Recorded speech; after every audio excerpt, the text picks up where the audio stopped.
Magandang araw po at salamat sa pagsama mo sa ating paglalakbay sa buhay sa ilalim ng biyaya ng Diyos.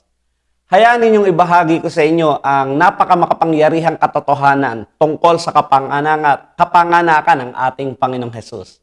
Noong si Maria po ay nakatakda ng magpakasal kay Jose bago pa sila nagsama bilang mag-asawa, ay natagpo ang nagdadalang tao si Maria sa pamamagitan ng banal na espiritu. At si Jose po, bilang matuwid na tao, hindi niya nais na ipahiya si Maria sa publiko. Kaya pinlano niya na lihim na hiwalayan na lamang si Maria. Tandaan po natin, noong panahon na yon, hindi pa alam ni Jose na ang ipinagbubuntis ni Maria ay mula sa banal na espiritu. Inisip niyang nakagawa ng kahalayan si Maria. Subalit nga, dahil matuwid at napakabait ni Jose, sinigurado niya na talagang maging maayos po si Maria. Siguro kung gusto niyang ipatulpo si Maria, nung mga panahon niya, hindi niya magawa.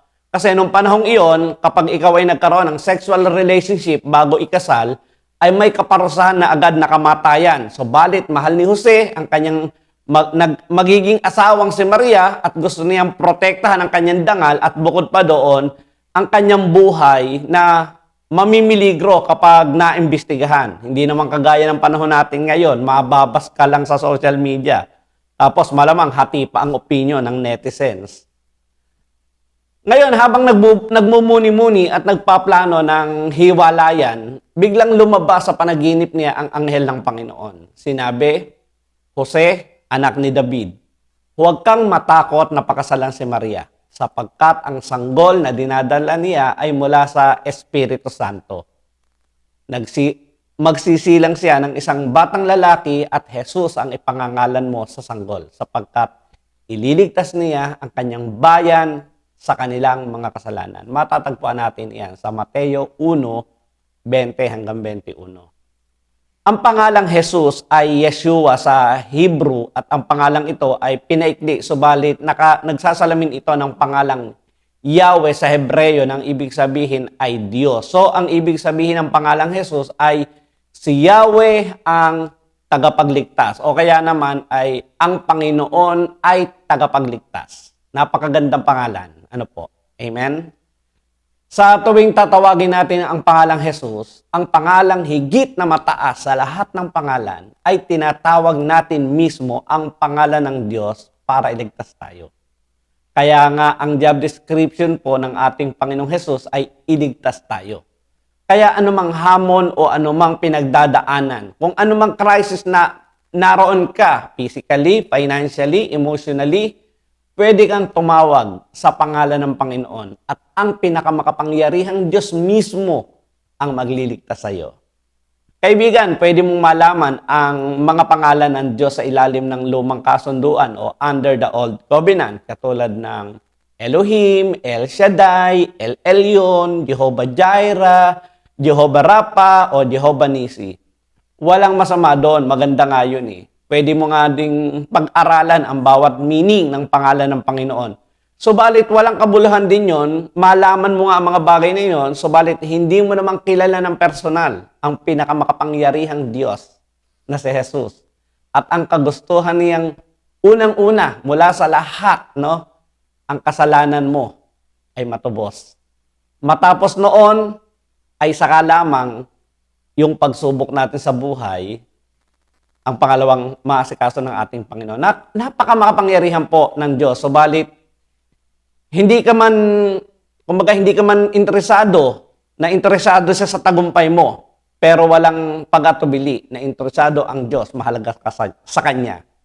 So, hindi mo na kinakailangang makabisado ang lahat ng pangalan niya sa Old Testament. Ang kailangan mo lang ay ang kompletong kapahayagan ni Jesus sa bagong kasunduan o sa New Covenant, na siya ay tagapagligtas. Parang ganito lang yun eh. Saan ba kilala si LeBron James o si Michael Jordan o si Stephen Curry? Siyempre sa basketball. Si Manny Pacquiao, sa pagiging senador ba? Hindi. Sa boxing, of course. Si Chris Aquino, saan kilala? Magaling bang umarte? Hindi. Dahil sa dami niyang komersya, lalo na noon. Ikaw, paano mo kilala ang ating Panginoon? Hindi lang yon, ang sabi ng Biblia sa Isaiah 7:40, no? Dahil dito si Yahweh mismo ang magbibigay sa iyo ng palatandaan. Maglilihi ang isang dalaga at magsisilang ng isang sanggol na lalaki at tatawaging Emmanuel. Ngayon, napakagandang malaman na ang pangalang Jesus pala ay hindi lang magandang pangalan. Ang pangalan niya ay Emmanuel, na ang ibig sabihin ay kasama natin ang pinakamakapangyarihang Diyos. Jesus is Emmanuel. The Almighty God is with us. Pagkasama natin siya, may kalayaan. Naalala ko, may isa ako nakasama ng sa trabaho. Lagi kong isineshare sa kanya si Jesus. Ang lalaking ito, member ng Sabado Night. No? Sabado Night Boys. Kung pag Sabado, lagi silang nagiinuman, laging lasing. Kahit everyday kong siran, isang Saturday na lang ay talagang kumbaga araw-araw sineshare ko siya, pero every Saturday, ganun pa rin. Naglalasing. Pero, etong napakaganda. Isang gabi, pagkatapos na nila mag-inuman, nakakaramdam siguro siya ng kakulangan sa kanyang sarili. At ang sabi niya, nanalangin siya ng gabing yon. Sabi niya, Panginoon, kung totoo yung sinasabi ni Brother June, nais kong maranasan ka sa buhay ko. Alam mo, sa panalangin niyang yon, kinukwento sa akin, ramdam na ramdam niya na ang ating Panginoon ay nasa kanyang tabi, no? At hinipo siya, at mula nun, hindi na siya naging member ng Sabado Night Boys. Naging member na siya ng Sunday Boys. Kasama namin siyang nag-church. Kasama-sama namin siyang sumasamba sa ating Panginoon. In fact, naging treasurer pa nga siya ng church that time. Nakakatuwa. At dahil ngayon po, kahit nandito na po siya, nakita ko ang pagsama ng Panginoon sa kanyang pamilya. Nagkaroon sila ng 4 na anak at yung 2 nga ay nakapagtapos na. Kaya sabi ko, napakabuti talaga ng Diyos sa buhay ng mga taong nagtitiwala sa Kanya, sa mga taong nakaranas ng presence ng Lord. Alam niyo ba, sa buhay po ng sa mga unang Hebreyo, pag sinabing nandun ang presence ng Diyos, sigurado po ang katagumpayan. Kaya sa atin po, tandaan natin, ang pangalang Jesus ay hindi lang makapangyarihang pangalan, kung hindi ang pangalang Jesus ay kasama natin. Sa ating pong paglalakbay, huwag po nating iiwan ang ating Panginoon.